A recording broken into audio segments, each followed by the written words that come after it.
Teraz sa cítim, že idem nahrávať rapový album. Ideme nahrávať rapový album. Takže dnes je tu so mnou Tanioka, DJ-ka a zvyšok by mohol predstaviť Ego.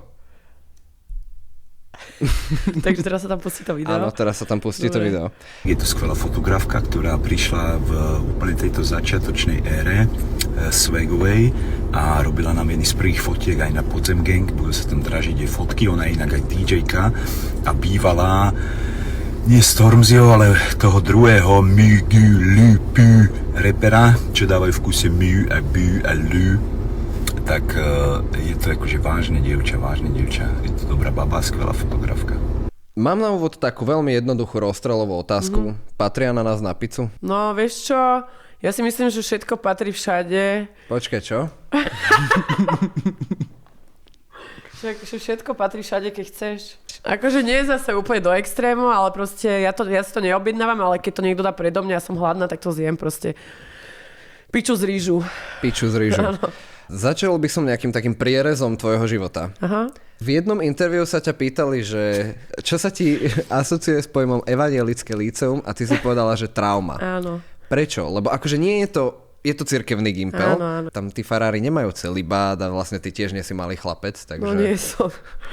No vieš čo, ono to tam vôbec nebolo ani o tom, že by nás obťažoval niekto, práve, že to bolo skôr také, že nikto nechápal, že čo ja chcem, že ja som iná jak oni, že ja nechcem byť proste robiť v korporáte a mať samé jednotky proste. Moja spolužačka dostala diplom z gymnastiky, tak ho hneď jebli na stenu na hlavnej chodbe a ja som mala v 14 alebo 15 rokoch fotky v Týždni, magazíne a v SME. Okay. A ja som s tým došla za triedno a triedna, že zahoď to, že toto nechceme tu, že tuto sa učíme, vieš, že ako keby, čo som dokázala, nikdy nebolo docenené a mňa to strašne deptalo, ale nenechala som sa zdeptať, som sa proste zbalila a išla som odtiaľ do matky piči. Áno. Hej, to je hlavné. No, tam pre nich umenie není práca. Že to si môžeš robiť v voľnom čase ako koníček, ale ten koníček zjavne akože funguje nejako. Viem si predstaviť. No. To liceum bolo úplne, že takto si tam ako taký ten kvietok a oni ťa takto došlapú úplne a vytrhajú ti kvety a trne do teba zapichnú. Také to bolo naozaj. Ako nepreháňam.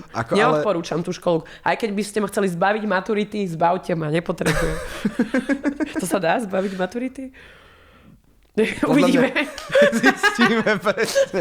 Ty si potom odišla vlastne do zahraničia. Áno. A šla si do Londýna na London College of Fashion. Áno. Ako si sa tam dostala? Vieš čo, zaujímavé zimomriavky som teraz dostala, lebo som si spomenula ten celý proces. Ja som si tú školu vyhliadla, už keď som mala asi 14-15 rokov, ja som proste strašne bola do tej britskej kultúry, strašne zamilovaná, ja som počúvala tie kapely The Libertines, Oasis a podobne a vlastne ja som taký ten punk chcela zažiť, ale to už není samozrejme, ja som si myslela, že bude, ale stále to bolo akože fajn. Ja som vlastne začala fotiť ešte na strednej škole, kde vlastne shoutout Ego, Jakša, Haha Crew, vtedy sme fotili s Glebom prvý merch, vieš, že oni ma tí chalani fakt, že to bola moja škola.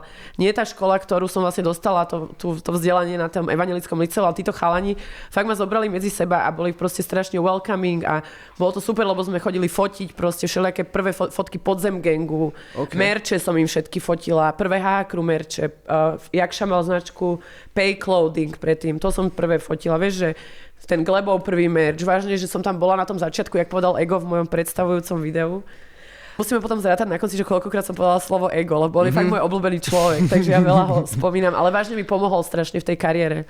A bol vlastne prvý človek, čo mi zaplatil za fotky. Takže vlastne to bolo pre mňa tiež taký veľký game changer. No a vlastne ja som si urobila portfólio, škoda, že ho tu nemám, lebo by som ti ho ukázala, ale portfólio vlastne bolo keby rodinný album, len s čiernymi stranami, kde som normálne dala vytlačiť fotky, vystrihla a vždycky z tých fotení som si nechávala nejaké napríklad obal zo žuvačky, ja neviem, kus vlasov som odstrihla komu, vieš, akože také funny veci a ja som to vlastne potom všetko polepila medzi tie fotky, vieš, že ako keby, alebo že lístok z MHDčky, s ktorou som išla na to fotenie, vieš. Všetci, čo chodili na tie interviews v Londýne, na tie školy, čo ja, tak tam došli tak krásne urobené, alebo na iPade, alebo takto. A teraz vlastne tí učitelia, keď videli to moje portfólio, tak boli úplne, že wow, že toto je proste naozaj, že to dievča naozaj toto chce robiť a vidno, že vieš, že my sme my sme tam fotili takéto oblečenie, čo ešte nikto nemal, vieš, a toto, že bolo to na tom londýnskom leveli, že vlastne oni si mysleli, že to sú nejakí artisti z Londýna. Že ani by ich nenapadlo, že to sú nejakí slovenskí stokári z Košíc, vieš. Vtedy teraz už akože sú na úplne inej úrovni. V Bratislave. V Bratislave nie, ale vieš čo, proste bolo to strašne prirodzené, autentické a myslím si, že to ich zaujalo.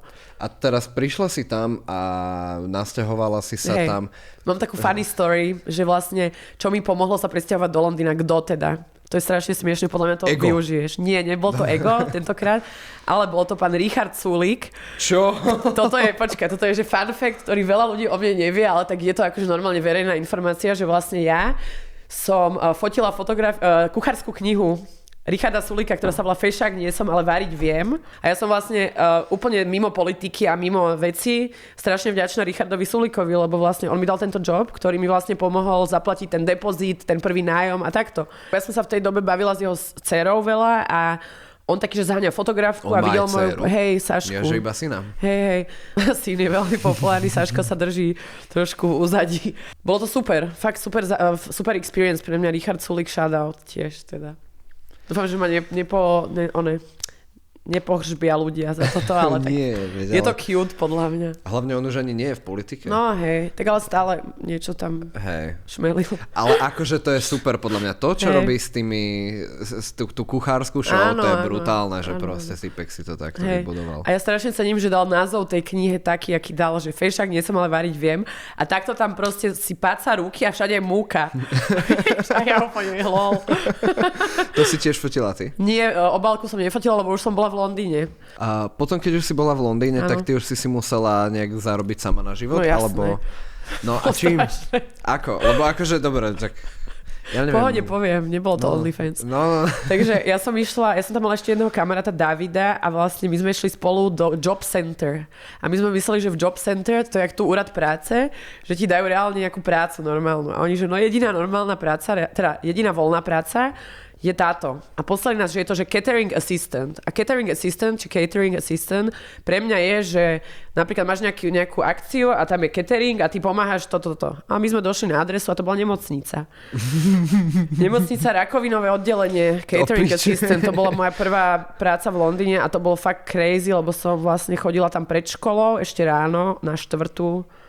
A proste to bolo crazy, lebo ty máš ponúkať ľuďom na rakovinovom oddelení, čo sú fakt, že zle na tom. Máš sa ich pýtať, čo chcú na raňajky. Čo ti?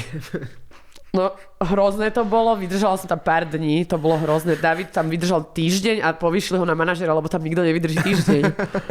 Normálne, že v nemocnici, my sme tam chodili cez Márnicu a neviem čo porad. To bolo hrozné. To normálne, že trauma tiež. Fúha. Ale potom už som zistila, že teda Job Center tudy cesta nevede, tak som išla normálne s CVčkami. Potom som si našla takú agentúru, kde sme obsluhovali na eventoch, šampanské dolievali a tak to bolo úplne už super. Reálny catering. Áno, reálny catering. Dokonca som obsluhovala kráľovskú rodinu. OK. Nie priamo, ale sme stali s šampanskými a išli okolo nás a nedali si z nich síce, ale teda, no takže som neobsluhovala, takže zase vyprávam. Ale vieš, že sme takto stali a bola to, že Royal Flower Show, to je každý rok.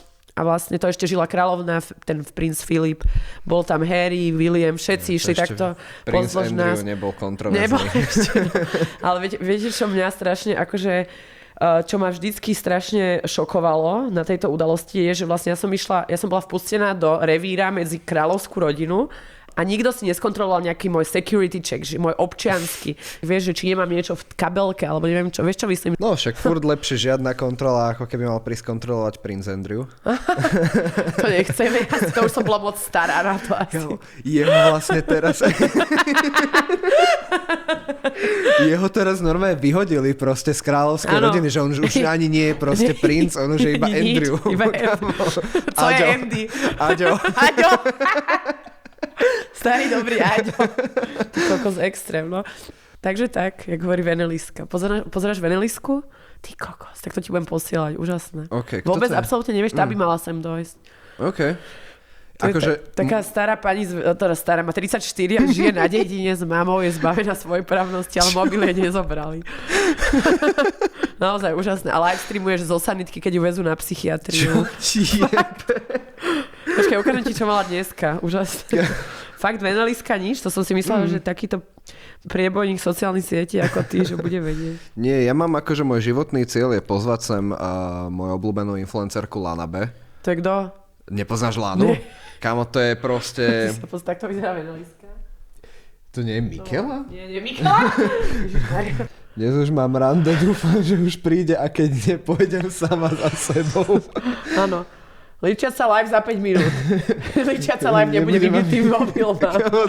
Jak si ju nikdy nevidel? Chápeš? Počkaj, ja chcem vedieť, či došiel. Nedošiel asi. Nedošiel. To je kokot. No, lenže ona si píše s takými starými Nemcami na pokeci a tak. Čo ju len odvezú do lesa, vieš, a tam biznis a dúfam, že sa ma nezablokuje. Ale kámo, presne preto ja som dokumentarista. Ano. Lebo akože, zober si, že máš hraný film a tam si to vymyslíš. Ale toto je, toto je proste, že niekto, kto reálne existuje a toto mu dodáva taký minimálne podvedomý šmrnc, že niekto taký reálne sa hýbe po planéte Zem. Áno. Ja nechápem, jak to je možné, ale ďakujem, že tiež akože asociácia s Mikalou ťa napadla, lebo ja som to tiež sa snažila pretlačiť, že sú dvojičky. No, ja som ale vraj nie sú. No.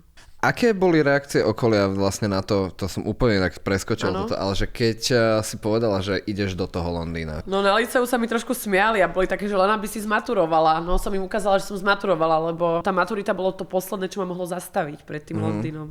Priamo v tej dobe, ak som sa sťahovala, tak bol koncert Peta Dohertyho, čo bol vtedy môj obľúbený spevák, bol v Bratislave. A ja samozrejme toto je môj najväčší talent, je proste s nejakým mojim idolom svetovým, to je jedno, aké to je meno proste, tak ja sa skamoším a s Felim, vieš? A proste Pete Doherty sme strávili 2-krát, sme boli vonku, nejako random, jak bol v Bratislave, alebo 2 koncerty mal. A on hovorí, že ja, že fotografka chcem byť. A on, že tak môžeš mi fotiť koncerty, keď budeš v Londýne. A teraz celá hipsterská Bratislava sa mi vysmiala totálne, že jasne, ty pôjdeš do Londýna fotiť Peta Dohertyho koncerty, že ty si dobre sprostá. Došla som, volám a už som bola na túr. To, čo sa mi ľudia akože za to smiali, tak sa vlastne zrealizovalo a som sa potom smiala ja im. A teraz také by som chcela, aby mi tak padli také okuliare, také tie pixelové, vieš? Aha. Dá sa to? No jasné. Dobre, ďakujem.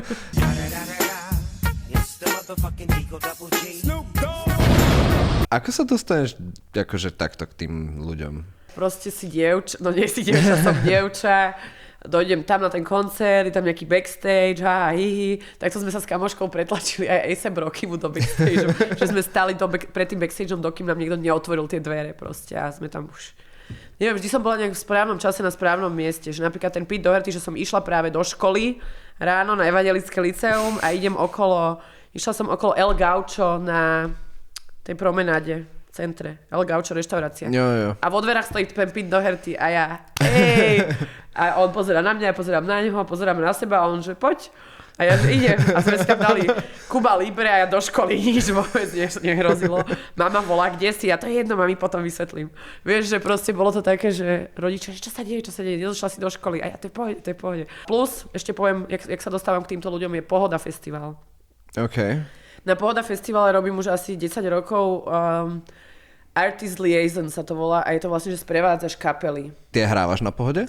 Nie, ale chcela by som veľmi hrať na Pohode, lenže ja neviem, či oni vedia, že ja som DJ-ka, lebo ja sa s nimi bavím na takej oficiálnej úrovni dosť, vieš.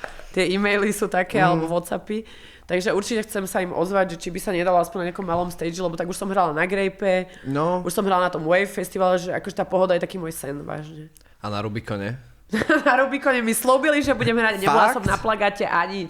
Nakoniec nebol Rubikon. Oni ohlásili toho Kanyeho a tam to celé skrachovalo. To je dosť na piču. Ale ja by som strašne chcela vedieť, ako ten Rubikon vlastne sa bude teraz vyvíjať, lebo nehovor mi, že niekto ide do basy za to, že má gram trávy a nejde do basy za to, že okradol ľudí o 2 milióny eur alebo koľko. Takže proste toto ja chcem vidieť outcome Rubikonu. Akože ACAB, ale zároveň proste treba túto jurisdikciu dotiahnuť do konca, lebo proste kde sú peniaze za tie lístky? Kde to je? Ty ohlasíš bankrupt a čo? Vieš? Akože... Ale však nemajú to teraz niekde presúvať do Prahy? No vraj, ale to sú zase také... A to už pod iným, to je teraz v nejakom... Ježiš, ja neviem tieto oficiálne názvy. Že sa predáva tá firma. Kúpime Rubikon a z Prahy. S dlhom 2 miliónovým. A ja tam budem hrať a nikto iný. A dokola, tam budem hrať 6 hodín ja. Ty a potom ešte Rachelka DJ set. Ale však Rachelka zlata, ona je strašne šikovná. Rachel mi ma naučila hrozne veľa, čo sa týka DJingu, že ľudia si myslia, že ona je hlúpa. Akože není najostrejšia ceruska v peračníku, ale to nie som ani ja, vieš, a preto sa kamarátime. Ale v tom DJingu ma fakt naučila technicky, ona je brutálna technicky. Rachelka DJstvo zedla. OK, vážne, naozaj, akože ona chodí do lebo... mesokombinátu, ona rok trénovala pred tým, jak sa postavila pred ľudí. Ja vieš koľko, 2 hodiny YouTube How to DJ. Tak som sa naučila. Lebo akože boli nejaké tie videá, že ona hrala s vypnutým dekom alebo to niečo. To bolo svetlo, svietilo, bolo 400 stupňov a bolo priame slnko a tam nevidíš na tých decks vtedy tie svetla, to ti môžem povedať z vlastnej tejto, ale potom aj títo hejteri išli na tie DJ sety a povedali, že je výborná. Takže ona už nemá hejterov ani v tých dramačových kruhoch, čo mala veľmi. Šikovná. Hej, veľmi. To bolo presvedčivé, že šikovná. Nie, však akože, hej, cením to. Akože jediná jej prehra životná je ten jej nemenovaný partner. To akože jediné, čo dojebala v živote Rachel. Ktorý? Akože, nechcem meno, ale tak jej baby daddy. Myslíme toho... Tak... Nikoho vlastne. Neviem, kto to je. Who is he? Inak teraz sa zavrelo niečo v tej kamere, to má? Fakt? Uzavierka, keby. Fakt sa zavrelo? Aha, myslím, že hej. V tejto? Aha. Či nie? Aha, tak to mám vízie. Bol tu dneska oný astrálny potápač. Tak To je typek, ktorý akože on chodí a natáča ľudí bez domova primárne. A typek mi začal ukazovať proste video, že jak si proste nejaká pani pred nivami vetrá. Ne, pre Boha. Normálne, že proste najebaná tam ležala. Nebola to tá venelistka, lebo ona takéto veci celkom robí. Nie, žiaľ nie. Čo počkej? Ty si chcel vidieť venelistky? Nie, nechcel. Venelist mám tu pre teba rád. Ozvi sa. Umelé zlobo. Inak strašne mi škvrčí v bruchu, ty kokos. Normálne, si hladná? Môžeš zjesť tohto. Ale fakt akože... Fakt, dobre, tak ja si rozbalím. Kľudne. Ti to nevadí? No, nevadí to do interview? Môžeš urobiť ASMR. Odkusni mu hlavu. Je pre teba nočný život skôr... To tam bude. Pohode. No? Odlomím si z neho aj ja. Daj si. Je pre teba nočný život skôr zábava alebo biznis? Teraz 50-50. Pardon. Kamo, tam je aj hračka. Tam je hračka. Aká? Neviem, musíš vykúsať. Vykúš. Kúsaj, to je pes Braňo Mojseja. Okay. Hračka, mám to ešte niekde? Určite. Nie. To je koník! Kamo. To je osud, lebo to je identický koník, jak mám vytetovaný. To si nero piču. What the fuck? Mne sa páči, jak influencersky už.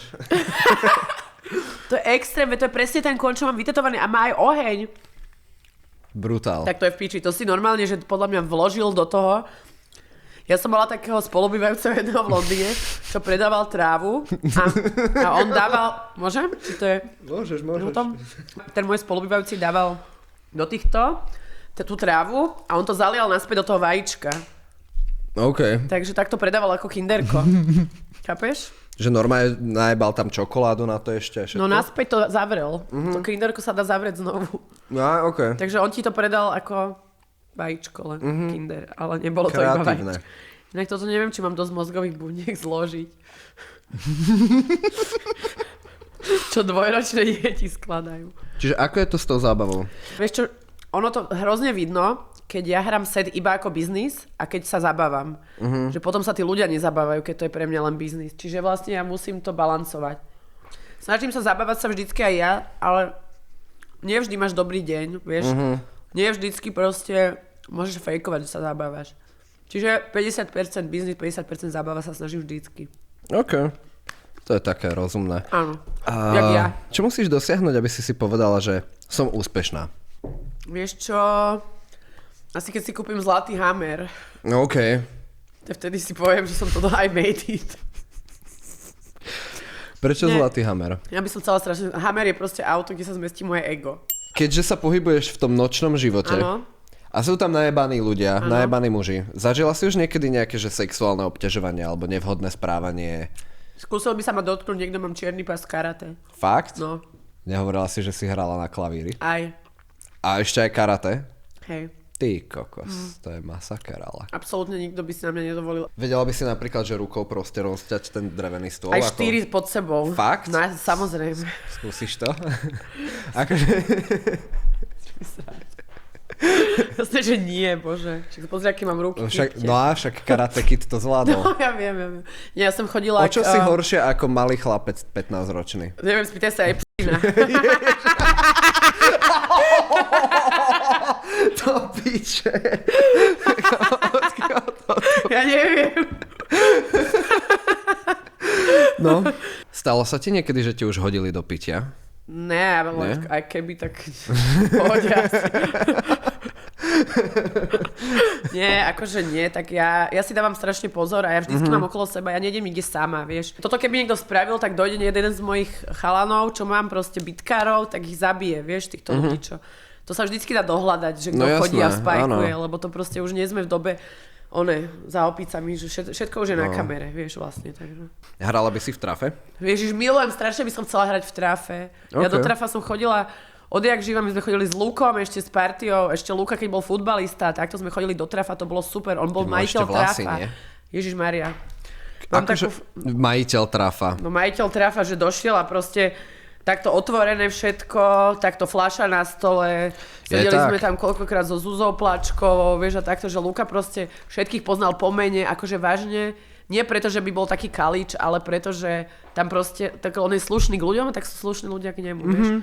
Ukážem ti, teraz som mu posielala fotku, ani si to neotvoril, klasika.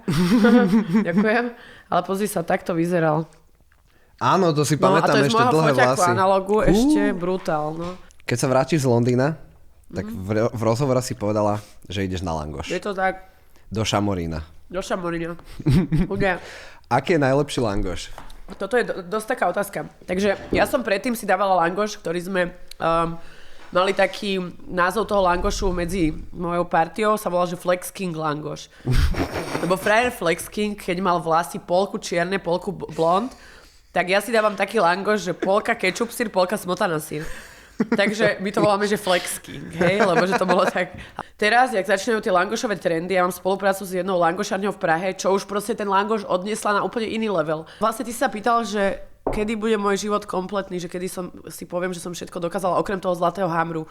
Takže spolupráca s Aperolom, top, s Porsche, top, s langošármi, top, a teraz už len ten Hammer vlastne, vieš. Takže vlastne ja som už len takto blízko. Že už ti chýba iba ten Hammer. Áno. Cool. A už som všetko proste. Že ma nebude nikto brať vážne. Vôbec. A pozaj to len pred domom taký veľký zlatý Hammer s mašľou. To by bolo strašne pekné. To by bolo strašne pekné. Zbierku robíme. Na Donio. Nie, počkaj, to už sa nerobí tak. Teraz sa vieš, ako robia zbierky. Dáš si súkromný účet. Ako notová. Povieš, že už verte mi. Naozaj. Ja si nekúpim Hammer, ja to pošlem do Afriky. Hej. Čak, ale aj UNICEF je ojeb. Hej? No mega, všetko sú ojeby. Ako je UNICEF ojeb? Lebo tým pádom žijem v ojebe. Takže problém s týmito väčšími charitami je, že tam ľahko veľmi ujdu všelijak peniaze, to máš takisto jak vo vláde, vieš, že proste keď už je to väčšia inštitúcia, tak proste sa nedá strekovať všetky tie peniaze. A vlastne, akože veľa je kauz, keď si pozrieš UNICEF kauzy. Akože teraz som to hľadal a hej, reálne našlo mi normálne, a že po rokoch. Ja viem, majú kauzy. šialené kauzy majú tieto veľké charity. Akože ja reálne som, ja nechcem sa ani naštartovať na túto tému, lebo ja strašne chcem, aby bol svetový mier. Ten kôň mi ušiel. O píči. Už ma nemohol počúvať, ten kôň.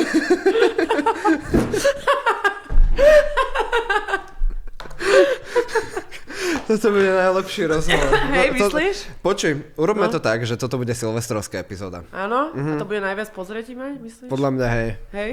A to je hrozne zadlho, nevadí? No akože kým ja to zostrihám. No dobre, pohode, tak môže byť. Dobre, tak toto bude silvestrovská epizóda, pretože sme sa rozhodli teraz. Škoda, že tu nemáme šampanské. No. Majú v kancli. Fakt? Ale to už nebudeš môcť šoférovať, no. Musím. Ale však čo, ešte sa ti nestalo, že ti spíšská borovička našepkávala, ideš šoférovať? Nie, ja vyslovene nikdy v živote nešoferujem pod žiadnym vplyvom alkoholu. Kedysi som si dávala, že šoferské, že také, že dáš si že 2 deci vína a že potom 3 hodiny akože musíš počkať a odšoferuješ v pohode, a keby ti dajú fúkať. Ale ja tento risk žiaden nechcem, lebo tí policajti teraz zastavujú a dávajú lízať a fúkať a neviem čo, proste ja normálne, že ja mám úplne, že stokárske auto, vyzerám úplne normálne, keď mám bundu a nevidno kerky, vieš čo myslím, že nie som nejaká a oni mňa zastavujú v noci furt, keď idem. Minule, že 40 eur, že keď idem dám tak v pohode. Ja hovorím, kámo, sa zbláznil? No ale išla ste divne. Ja hovorím, no tak ja som žena. Išla som divne. A čo, vieš, to najlepšie je to zvaliť na to byť žena. Vieš, že proste, funguje to? Áno, najviac. Čiže ja poznám svoju rolu v spoločnosti, akože zase čo si budeme. Ja akože feministka, neviem, či som, asi, akože chcem, aby sme mali equal rights, ale nejdem teraz kvôli tomu protestovať a mám equal rights, cítim sa, že mám, vieš, mám proste... Som spokojná so svojím pohlavím. Jediné, kedy som sa cítila, že som v nevýhode, že som žena, bolo, keď som robila v tej fashion industry, že tam, keď si gay chlapec, tak strašne máš to, akože ja nič proti tomu absolútne, ale máš tam viac výhod, lebo ten tvoj šéf je gay. Chápem, väčšinou, akože v tých magazínoch, čiže vlastne ja ako straight woman, tak nemám tam žiadne zázemie vlastne, vieš. Okay. Tak, teraz už sa to akože mení, pomaly si myslím, všetko sa mení. Všetko sa už nejako, podľa mňa, toto ukludňuje, takže to je dobré. A týmto by som to možno aj ukončil. Dobre. Ďakujem ti, že si prišla. Ďakujem ja za pozvanie, veľmi Ďakujem, pekne. že si odhalila tajomstvo. Aké? No, oného. Ja? Mikuláša. Ja, že aké tajomstvo? Tajomstvo Kindervajca. Hej, ďakujem za Kindervajce a za koníka, ktorého mám na ruke. Keďže sme sa rozhodli, že toto bude silvestrovská epizóda, tak ideme aspoň spraviť odpočítavanie. Nech si s nami môžete pripiť. 10 9 8 6 7 Sakra 10 9 8 7 6 5 4 3 2 1 Šťastný nový rok. A čo ďalej? Neviem. Sme v píči. Píče.